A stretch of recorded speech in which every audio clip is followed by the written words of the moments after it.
Madalas sa reklamo ng mga tao, sila ay kapos, kulang sa resources, nagdarahop.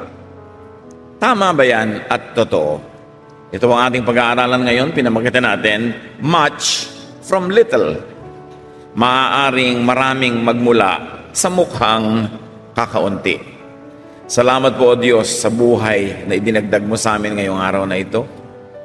Salamat po sa kalusugan na aming tinatamasa, sa mga taong ipinadadala mo upang kami tulungan, mahalin, ituwid. At salamat, Panginoon, sa iyong walang katapusang pagpapala. Humihingi kami ngayon ng espiritual na pagkain, O Diyos. Nawa ay buksan mo ang aming mata na makakita ng mga bago, mga karagdagang kaalaman mula sa mga dati na at mga lumang kwento. At ang aming dalangin, Panginoon, kayo po ang maging tagapanguna ngayon, tagapangaral, tagapagturo. Akayin niyo po kami nung tumaas ang aming kaalaman, lumawak ang aming isip, at lalo naming maunawa ang iyong kagandahang loob. Father, we ask you to give us a very simple message that comes from your heart, which can give us life, which can add beauty, color to the way we look at life. And we pray, Father, that all of this will always end up to your glory, in the praise of your Son, and to the betterment of our lives. Father, lead us, teach us. In the name of your Son, Jesus, we pray. Amen. Much from little. Lumang kwento, sikapin natin na makita sa mga bagong pananaw. Mark 6:30 to 44. We will begin with verse 30. After the apostles returned to Jesus, they told him everything they had done and taught. Ipinadala ng Panginoon ang kanyang mga disipulo na magmisyon, magturo, magpagaling ng mga may sakit, magpalaya sa mga inaalihan ng mga masasamang espiritu, at matapos ang kanilang mga paglalakbay at paglilingkod, sila ay nag-uusap-usap, pinagpupulungan nila ang mga naganap. There was reporting and feedback. Of course, it's important to hear what they have done. At dapat ginagawa natin sa buhay itong pagre-report for information, for correction, and commendation. Sa trabaho, sa bahay, pag may assignment ka, dapat nire-report mo kung ano nangyari. Kahit hindi ka tinatanong, hindi itinatago ang mga mali para maituwid. Mapagalitan ka man, kung minsan na ikaw ay maparusahan ng konti, pero mabuti yon kaysa itinatago ang mali dahil hindi yun maitutuwid kahit kailan. So there was a lot of reporting and feedback that they were giving to Jesus. Mark 6:31 to 32. But so many people were coming and going that Jesus and the apostles did not even have a chance to eat. Then Jesus said, "Let's go to a place where we can be alone and get some rest." They left in a boat for a place where they could be alone. Napakasarap po maglakbay dito sa mga baybayin ng Sea of Galilee dahil napakaliit ng nagbago mula nung panahon ng Panginoon. The Israelites must have a very, very strict policy to restore and to preserve the beauty and the serenity of the environment that up to now, if you walked along the shores of Galilee, it is not so difficult to imagine how it was during the time of the Lord. At ang Panginoong Jesus ay dahil siya ay karpentero at ito ang kanyang namanang trabaho sa kanyang earthly father na si Joseph, maaring siya ay maraming kinumpuni, nirepair, inayos na mga bangka. Dahil karpentero siya, kaya meron siyang friendship with fishermen, and it became natural for him to recruit this fishermen into his inner circle when he began his public ministry. And these were the same people who were with him throughout his earthly ministry. Sa kanilang mga paglalakbay ay sobra naman silang naging popular, dinudumog ng mga tao, at hindi na sila makapagpahinga. Kaya itong in-report na incident na ito that they were having a meeting, they were fellowshipping with one another, and yet they could not even find time to eat because the people never gave them the time to eat. The people were forever bringing to their attention the many needs that beset their lives. So ang ginawa ng Panginoon, niyaya niya ang kanyang mga disipulo na sumakay sa bangka, tumawid ng lawa at iwan sumandali ang mga taong pinaglilingkuran nila para makapagpahinga naman sila. So we see here that rest and space was important even for the apostles, even for the workers. We see here Jesus as a very considerate leader. Hindi niya dinudurog, pinapagod to the point of exhaustion ang kanyang mga alagad. He doesn't just use even the workers that were around him. It was out of the usual, the mold, the traditional serve till you drop religiosity that was famous then and up to this point still remains famous. Parang out of character na iiwan nila yung mga taong nangangailangan ng ministration. Pero ito, ang ginawa ng Panginoon, pinagpahingan niya ang mga lingkod niya. Why? Because rest cures. Rest prevents many illnesses. Marami po tayong sakit kasi kulang tayo sa pahinga. Meron namang mga taong may sakit kasi sobra sa pahinga. Taka, siyempre, magkakasakit ka rin pag wala kang ginagawa. Rest cures and prevents many mistakes. Maraming mali na nagagawa dahil pagod. Sobrang pagod o sobrang walang ginagawa, wala tuloy practice. Kaya dapat balanse ang tao. Mahalagang lesson agad na mapipick up natin from the story, rest regularly. Kahit ka pa naglilingkod kasama ni Jesus, lalo mong kailangan yun because you have to be able to give quality ministration. Rest on time and rest in cycles. Hindi pwedeng 3, 4, 5 buwan kang sobrang mapapagod at magbabawi ka na lang ng isang mahabang bakasyon. The Lord, God in heaven, has decreed that every 6 days of work must be broken by a day of rest. Siya ang maker, creator, manufacturer, so to speak, of our bodies. Alam niya kung hanggang saan ang kaya ng katawan. The spirit is willing sometimes, but the body has limits.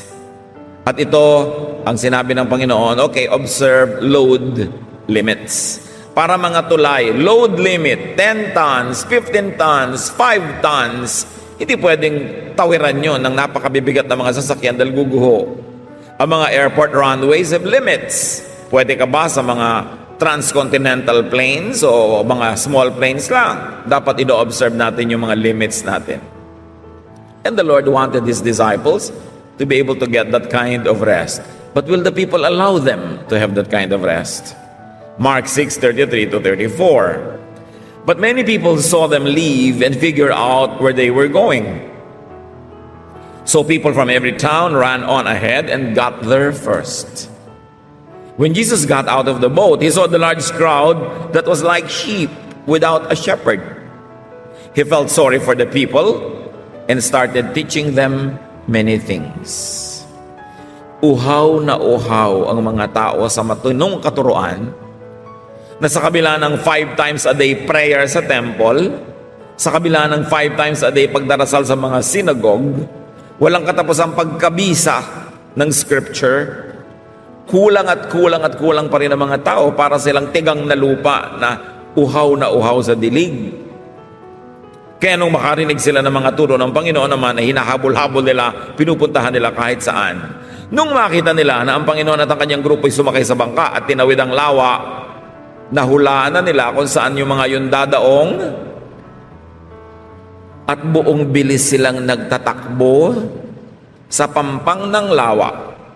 Kung kaya't nung dumating ang Panginoon at ang kanyang grupo doon sa kabila ng lawa, nando na naman yung mga tao nag-aabang na sa kanila. Naunahan pa sila. Pwedeng mangyari yon lalo kung naiba ang ihip ng hangin at kalaban ng takbo ng bangka yung hangin, medyo babagal talaga yon. Kaya naunahan pa sila ng mga tao. The people were thirsty. They were hungry for sound teaching. And these people, amazingly, are able to do that. They are to work for and seek spiritual feeding. So do we. Dapat naghahanap tayo ng feeding. Hindi ko ano na lang ibigay sa iyo, happy ka na buong buhay. Naghahanap ka ng growth. Naghahanap ka na lumago ang pagkakilala mo, ang paglilingkod sa Diyos, because we have to grow from glory to glory. Dapat may kani-kanyang sikap. Ito ang mga grupo na nga ng Panginoong Hesus ang lumalayo sa kanila kahit sandali lang. Sila pa itong naghabol. At totoo naman ang sabi ni Lord, seek and you will find. Because the moment that the Lord landed there and saw them, naawa ang Panginoon. at agad-agad nagturo doon sa mga taong uhaw na uhaw sa hipo ng langit. Mark 6:35-37. That evening, the disciples came to Jesus and said, "This place is like a desert, and it is already late. Let the crowds leave so they can go to the farms and villages near here and buy something to eat." Jesus replied, "You give them something to eat." But they asked him, "Don't you know that it would take almost a year's wages to buy all these people something to eat?" So nag-isip-isip ang mga disipulo dahil gumagabi na, ang dami pa ring tao, at iminungkahi nila sa Panginoon, "Pauwiin nyo na yung mga tao, itabuin na natin." Magpunta na sila sa mga barabarangay, bayan-bayan sa banda-banda ron, at maghanap sila ng mabibili nilang pagkain. Dahil oras na para kumain. Sabi ng Panginoon, kayo ang magbigay sa kanila ng makakain. At ang sagot naman sa kanya agad, hindi niyo po babatid na higit sa 1 taong sweldo ng isang tao ang kailangan para bumili ng tigkakatiting na makakain ng mga ito sa dami nila. So the solution was to send them away. Hands off tayo sa problema, sikmura nila yan, solve nila. Because the only solution that disciples could think of was to buy. And either they did not have the money or they did not want to spend that money for many other people's dinner. The solution that they had in mind was external. And this is where I want you all to pay attention. Ang solusyon na iniisip nila, nasa labas ng bulsa nila, yung 1 year's wages. Nasa labas ng kanilang kakayanan, di abot ng kanilang mga kamay sa sandaling yon o ayaw nilang abutin. They were thinking of an external solution. They were thinking of the usual solution. Kailangan bumili, therefore, they had the usual limitation. It was an issue of money and supply. There's not enough money, and there is no supply to buy. There might be a lot of money, but still there is nothing to buy. Or maybe there's both no money and no supply. But Jesus' solution was very, very interesting. Sabi niya, you solve the problem. You give them food. It was a hands-on kind of love. Yung uri ng pag-ibig na hindi itataboy yung taong nagugutom para bumalik ka na lang pagbusog ka na, hindi ko na problema yung tiyan mo. Yung tatalikod ako sa'yo, may problema ka kasi ngayon, nakaka-stress ang problema mo, bumalik ka na lang pag okay ka na. No, that was not the Jesus style. Sabi niya, you give them something to eat. Mark 6:38, then Jesus said, "How much bread do you have? Go and see." Very interesting discussion.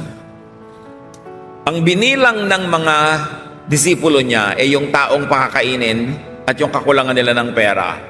Ang ipinabibilang naman ni Lord, anong meron tayo? Specifically, anong meron kayo? Anong hawak nyo? Tingnan ninyo nang malaman nyo. Sabi niya, go and see. So the Jesus solution is not buy, but what do you already have? It was an internal approach. The disciples were thinking external, money that is not in our pockets, therefore we don't have it. And the Lord was thinking about food that you already have, therefore you have it. At sabi niya, go and see. Bago kayo magdadakdak dyan, magreklamo, matakot, tingnan nyo nang makita nyo kung anong meron. Mga kapatid, do you see what you have? Do you know what you have? Or do you look beyond what you have and look at what other people have? When you have a problem, do you think external solution? May kapitbahay's savings. Other people's money.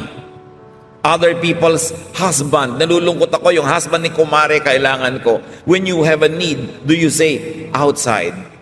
But the Lord says, look inside you. Look into your pocket. Look into your kitchen. Look into your life. What do you have? Ito din ang solusyon ni Elisha doon sa babaeng balo na namatay ang asawa at ang mga anak ay pambayad sa utang at heto't kinukuha na ng pinagkautangan na may problema siya, pumunta siya sa disciple at ang iniisip niya siguro siya pauutangin o bibigyan. Total, tauhan naman ni Elisha yung namatay na asawa niya. At sabi sa kanya sa 2 Kings 4:2 ni Elisha, tulad ng sinabi ng Panginoon, maybe there's something I can do to help. Elisha said, what do you have in your house? Again, an internal solution. Sir, sabi ng babae, I have nothing but a small bottle of olive oil. Ang solusyon ng propeta, ng lingkod ng Diyos, ano bang merong ka sa bahay nyo? Naku, walang-wala ho kami. Kung meron man, bali wala. Kaunting langis. Kaunting olive oil. But that oil was going to be the answer to her problem. You know the story. Pinarami ng Panginoon yung oil nung yung babae ay nanalig na isalin sa mga lalagyan. But initially, the widow trivialized what she had. How do you trivialize what you have? Paano natin pinaliliit sa ating pananaw, sa ating panukat, yung kung anong meron tayo? Paano nyo minemeno sa inyong sarili? Paano nyo minemeno sa inyong asawa, inyong anak, whatever? Pinapaliit. At pag pinapaliit natin kung ano yung meron na tayo na bigay ng Diyos, di ba pinaliliit din natin yung halaga ng Diyos na nagbigay noon? Ito ang malaking pagkakamali ng mga tao. Pinaliliit nila kung ano yung meron sila at ang malaki sa tingin nila, yung wala naman sa kanila pero pag-aari ng iba. At madalas, doon nagkakaroon ng kasalanan, pagkakamali, na pagdasaan mo yung hindi sa'yo. Na i-assign mo sa iba na solve ang problema mo. Ipagawa mo sa iba ang dapat ay ginagawa mo sa buhay mo. Nagpapaalaga ka pa, kailangan ka pang pigilin na mag-drugs, kailangan ka pang pigilin na maglasing, kailangan ka pang i-motivate para magtrabaho, kailangan ka pang bula-bulahin para sarili mong buhay ay paasensuhin mo. So, ganun ang mga nangyayari. Ang buhay ng tao, kailangan tinitingnan mo kung anong kaya mo at gawin mo. Hindi yung kung ano-ano ang iaasa mo sa tagalabas, sa ibang tao. Mag-aasawa ka, tapos iaasa mo sa magulang mo, ang ipapakain sa asawa mo at magiging anak mo. Magbubulakbol ka sa buhay, walang mangyayari sa'yo, tapos iaasa mo sa kapatid mo ang mga kailangan mo sa buhay. You must look within. Dahil bawat individual, bawat tao, binibigyan ng Diyos ng kakayanan, minamaliit lang natin. Sabi nga ni Shakespeare, desiring this man's art or that man's scope, with what I most enjoy, contented least. Ang hinahangad ko yung karunungan niya, kakayanan niya, kaya tuloy hindi ako kontento kung anong meron ako. So sabi ng Panginoon, tingnan niyo muna at nang malaman niyo kung anong meron tayo dito, ha? In Mark 6:38, they found out and answered, we have 5 small loaves of bread and 2 fish. Kung may nakita naman pala, 5 maliliit na mga pandelemon, di ba? At merong 2 tinapay na siguro, 2 isda na baka kasi laki ng tawilis. Huwag di naman sana dilis. Pero may 2 katiting na isda at 5 katiting na tinapay. John 6:9 even added a detail to it. Sabi ng mga disciples, but what good is that with all these people? Meron po tayong 5 ditong kaprasong tinapay at 2 maliliit na isda. Pero ano na yon? Libo-libo yung mga tao. So there was a problem, great need, but meager resources. Siyempre, pinanghinaan ng loob ang mga disciples because the disciples were limited by their natural logic. Pag ang lagi nyo lang pinaandar ay yung logic nyo, madalas talaga panghihinaan kayo ng loob. They were limited by natural law. And they were limited by their frames and boxes. Sabi nila, maraming tao, konting pagkain, therefore kulang. They were limited by their mindset, by their attitude. It was not wrong. It was only natural. But do you know that it's wrong to be natural only when you are dealing with God? Because God is God over the unnatural. God is God over the impossible. God is God over the laws of nature. Hindi masama na maging praktikal. Normal lang yun. Pero mali na lagi ka lang maging normal sa relasyon mo sa Diyos, sa iyong pananalig, at sa iyong pagsunod. Kasi ang Diyos ay above normal. Pag lagi ka lang normal, panghihinaan ka ng loob, liliit ang mundo mo, kukonti ang magagawa mo sa buhay. So, 5 tinapay, 2 isda. Mark 6:39-40. Jesus told his disciples to have the people sit down on the green grass. They sat down in groups of 100 and groups of 50. Suspense. Matapos malaman, matapos magkaroon ng inventory, 5 tinapay, 2 isda, niya paupuin ang lahat ng tao, grupo-grupo. Grupo-grupo ng 100, grupo-grupo ng mga 50. Siguro yung mga mukhang maraming kainin, tigli 50 lang. Yung mga mukhang hindi naman malakas kumain masyado, tig 100. Dahil yung kakainin ng isang grupo, equal sa kakainin din ng isang grupo. Hindi natin alam kung bakit, maring ganon, pero may dahilan.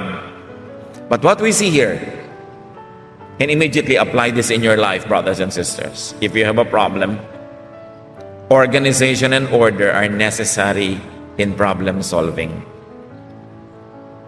Ang unang ginawa, inventory. What do we have? And then another inventory, how much is the need? Kasi nung pinaupo ng 50, sanda-sandaan, alaman ko ilan talaga ang tao. Noon lang siguro ko ng head count. Therefore, alam na alam ni Lord ang gagawin niya. Okay, ito ang number ng kakain, ito naman ang number ng pagkain. Many problems are caused by disorganization and by disorder. So kung gusto nating ituwid ang ating buhay, halimbawa ang budget nyo laging kulang, bilangin ninyo kung ilan ang kumakain, anong mga ginagkakagastusan, bilangin nyo kung magkano ang meron kayo, and begin from there. You have to have some science into your problem solving. So malaking suspense kung ano mangyayari matapos pinaupo ang mga tao.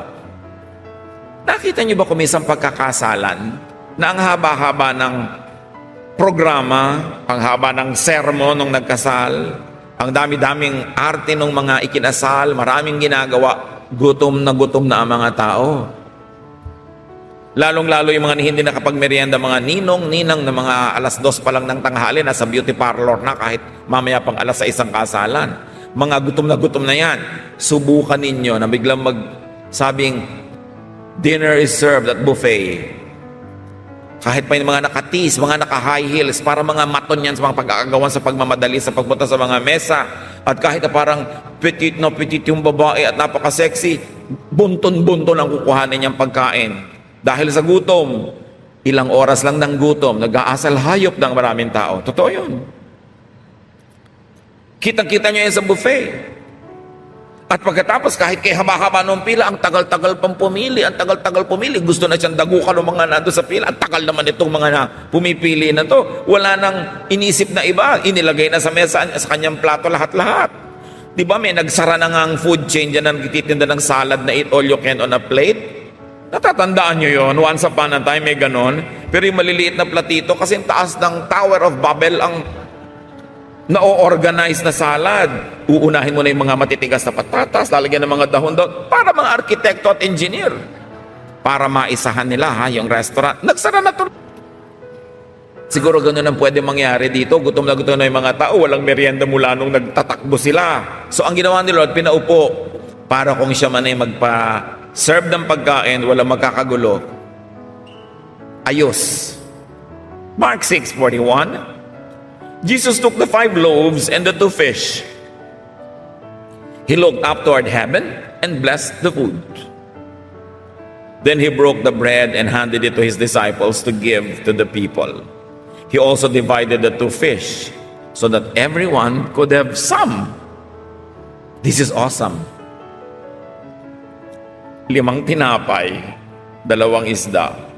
Anong ginawa ng Panginoon? Unang-una, obserbahan, He looked up, not down. He looked up to heaven, not on the meager resources, not on the limited resources, but He looked up to the limitless heaven. You know what that means? It's an act of faith. And He prayed, not worried. Then He blessed the food, not cursed it by minimizing it. Hindi niya sabi, ano na mangyayari dito? Ang konti-konti. Alam niyo ba na kung hahapag kayo sa pagkain, sasabihin niyo mga anak, ito lang. You are cursing your food. Kung makakakiba lang yung pagkain, oy, kung ayaw mo sa akin, di wag. Yung may hinandaan kung sino man sa bahay niyo, o bakit ganito ang itsura ng pagkain? Hindi mo bine-bless. Kahit yan, napakasamang pipintasan ng pagkain habang kumakain ka. Liban na lang, gusto mo magturo, yung talaga magtuturo ka lang sa nagluto, o masyadong maalat, susunod, wag mo ng alatan para mag-improve. Pero kung alam mo naman na ang liit-liit ng ine-entrega mo, mister, nagrereklamo ka pa na ito lang ang pagkain. Anong asawa mo? Magician? Bless the food. Wow, salamat. Hindi ito na naman. Buti nga, may kakainin ka na naman. Yung iba, wala na naman kakainin. Maraming ganon. So the Lord looked up, not down, prayed, not worried, and blessed, not cursed the food. Tanong, what do you do with what you have? Do you bless what you have? Pag tinitingnan mo ba yung pitaka mo, kukunti yung laman, naiinis ko, sabi mo, ay, salamat, kahit kukunti kayo dyan, ha, nag-i-stay kayo, thank you. Pag tumitingin ka sa payslip mo, ay, ang daming deduction. Minabaliwala mo yung tinatanggap mo, ang tinitingnan mo yung wala. Ano gusto mo? Walang deduction? O wala ka nalang trabaho para walang deduction? Dapat nagpapasalamat. Pag bayaran ng buwis, ayan, bayaran na naman ang buwis. Gusto mo, lumangoy ka sa bawat ilog, walang tulay. Siyempre, kailangan gumawa ng tulay ang gobyerno, kailangan magbayad ka ng buwis. Bless your blessings. Tao man nagtatampo, sa palagay nyo ang pera hindi nagtatampo, sa palagay nyo ang pagkain hindi nagtatampo. Siyempre lahat may damdamin, ano? Kaya kung hindi mo pinupuri, laloyo ang kalalo. So binless ng Panginoon ang pagkain at lahat pinaglingkuran. Mark 6:42-43. After everyone had eaten and all they wanted, Jesus' disciples picked up 12 large baskets of leftover bread and fish. Now there's oversupply. There's great humor here. The Bible never tells us bakit sobra ng 12 basket, kaing, buslo. Samantalang, binilang naman yung kakain, naghihimala naman si Lord ng tama. So I like to enjoy imagining these 12 complaining disciples na may tigi-tigi sa silang dalang basket ng sobra. Yan ang pagkain nyo sa next week, ha? Nakita nila yung kayang-kaya naman pala ni Lord na pasobrahin yan. Mark 6:44, as if belatedly, there were 5,000 men who ate the food. Why do they know? Nagpaupo-upo nga, nagpabilang-bilang. Not to count the women and the children. I don't know if you would expect yourself to make the same miracle, but if you do, I will not limit you from believing that you can. But whatever degree, level, or intensity of what you can do by God's power, there is the same truth. Jesus transcends natural law. Nalalampasan ng Panginoon yung limitasyon ng kalikasan sapagkat siya ay anak ng Diyos na lumikha ng kalikasan. At kung kasama ka niya, susunod-sunod ka sa Kanya, naniniwala ka sa Kanya, maaambon-ambunan ka rin ng grasya, hindi ka man makapaghimala ng ganyang kalaki, maraming mga himalang magaganap sa buhay mo pag nananalig ka rin. Jesus extends the limits of the possible, so can you. Jesus opens the ways to think and solve problems. Remember, ang solution lang ng mga disciples, external, yung pala may internal solution. And I think this is one of the greatest silent lessons of this episode. that the Lord was making the people think outside of their limits, outside of the proverbial boxes. Hindi lang yung dati mo nang alam ang pwede mong pagbasihan ang pag-solve ng mga problema mo. Jesus teaches the way, the other way, and another way. And there is always another way. Huwag mo lang sasabihin, we have not done that before. Yan ang pinakamadaling magpakitid ng utak. We have not done that before. Hindi natin ginawa yan kahit kailan, therefore hindi natin gagawin. Hindi natin alam yan, therefore hindi na natin aalamin. Hindi ganyan na ating kaugalian, therefore hindi na natin pag-aaralan. Ito ang mabilis magpaliit ng utak. But with Jesus on board, you could have other ways. You could even work on a Sabbath. You could even eat without washing your hands. You could even socialize with outcasts. You could even have dinner with prostitutes and tax collectors. You could do anything with Jesus. Basta yung puso mo nasa tamang lugar, kahit saan mo pa, dali lang katawan mo, paligiran mo ang sarili mo ng mga hindi mo dating isinasali sa buhay mo, nagbubukas ka ng pintong laging nakasara noon, binubuksan mo ang iyong isip, lalaki ang iyong mundo, lalaki ang iyong utak, and nothing will be impossible to you. So do not be limited by the usual, the small, the difficult, the impossible. Alisin nyo sa bokabularyo nyo yung, mahirap pong gawin yan.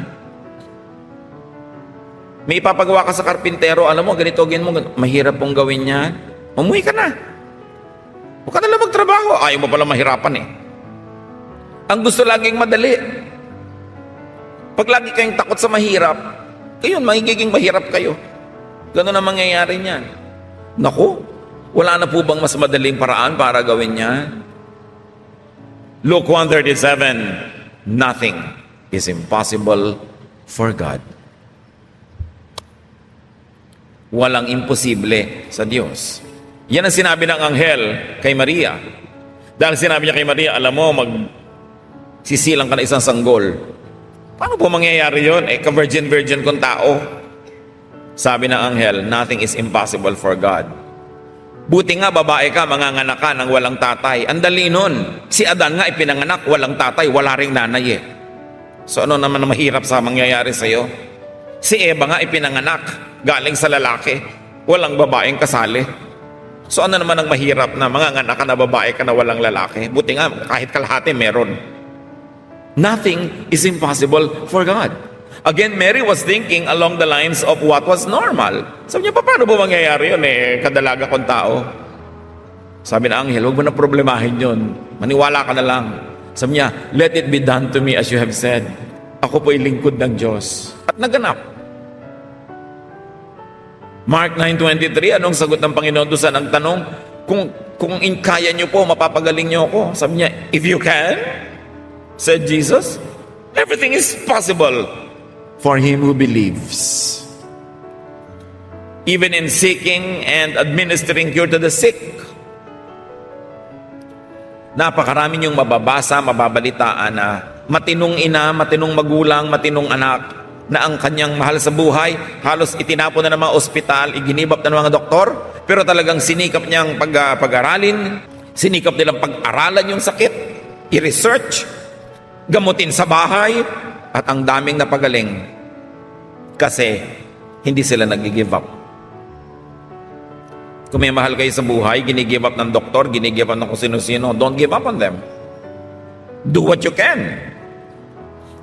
Meron naman, naku, maibo po yata ang nanay. Ganon. Ba't di nyo ipagamot? Matanda na naman po siya eh. Ha? Matanda na, pwede na mamatay. Ganon. Hindi nyo na ilalaban. Hahayaan nyo nang matumba na lang dyan. Pag inilalaban ng tao, may nangyayari. Kailangan hindi ka give up ng give up. Ano ba ang miracle? Una, yung imposible nangyayari. Pero may iba pang kahulugan ng miracle. Yung mahirap nangyayari dahil willing ka mahirapan. Miracle din yon. Kasi yung tinatamad, yung ayaw kumilos, nakikilos, isang malaking himala yun. At maraming nangyayari when you don't give up. The disciples wanted to give up on the people. They have a need that we cannot give, send them away. And Jesus said, what do you have? Solve it. 12 basketfuls of leftover. There's humor, irony, and definitely a great lesson in that. Nothing is too little for God to multiply. Just give God something. Kasi yung nothing to something, yun ang magic. And God doesn't do magic. God makes miracles. There must be something para maging maraming somethings. Bigyan mo ng pagsisikap mo, nag-aral ka, paghimalaan ka ng Diyos na pumasa sa board, pero nag-aral ka. Give Him something to multiply. Gusto mong magkapera, yumaman, wala ka namang ginagawa. Mamuhunan ka kahit konti. Give Him something to multiply. Gusto mo ma-promote sa trabaho, give God something to multiply. Have a perfect attendance, excel in your work, have a good output, and then you give God something to multiply. No one is too small for God to multiply or to use. You can be too big for God to use, but not too small. Little size and amount is only a matter of perspective. Walang maliit sa Diyos. Bakit? Daig pa ng Diyos ang microscope eh. So walang maliit. Wala ring malaki sa Kanya kasi daig pa niya ang telescope. Saan ka nakatingin? Sa telescope? Nabaligtad na yung malayo lalo lumalayo? O yung malayo lumalapit? It's all a matter of lenses. What lenses are in front of your eyes? How do you look at life? Pinapaliit mo ba yung malaki? Pinapalaki mo ba yung maliit? What do you need in life? Do a Jesus. Look at and see what you have. Right now, I like to ask you, brothers and sisters, what are your needs? What do you want? Then, look inside of you and see what God has already given you. What do you have? Don't think of what you don't have. Think of what you have. Be thankful. In faith, lift them up to the Lord. Do not curse what you have. Bless what you have. Especially people, who do you have in your life? Do you curse them or do you bless them? Ama namin, turuan niyo po kami maging appreciative sa mga pagpapalang binibigay niyo. Huwag kami laging maghanga doon sa wala sa amin. Maliitin namin at hindi makita yung nasa amin na. You are really fair. You are a God of justice. You give to each one. Only we fail to see.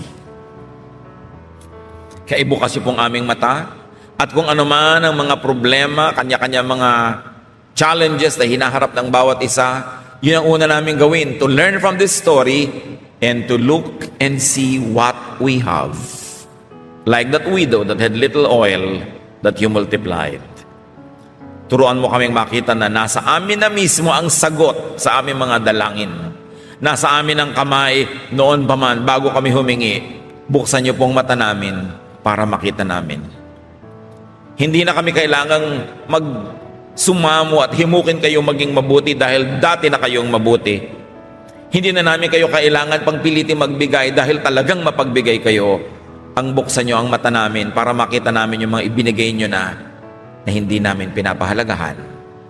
Salamat sa mga nakikita at pinapahalagahan namin na lalo nyo pang palaguin. Pero yung mga iba pa, Lord, open our eyes so we can see the wonderful things that you've given us, that you could multiply as we do our part. Sa ilang saglit ng katahimikan, tunay na pagbulay-bulayan natin ang leksyon ng matandang kwento na ito. I-apply natin sa mga problema natin, mga pangangailangan, mga samo sa Diyos. Don't look beyond what is in your hands. God has already given you the answer. Lord, bless us, enlighten us, empower us, so that we could feed our own hunger with what all we already have. Let's be alone with the Lord for a while, and may the presence of God liberate us and make us see the many blessings that we have already received long ago.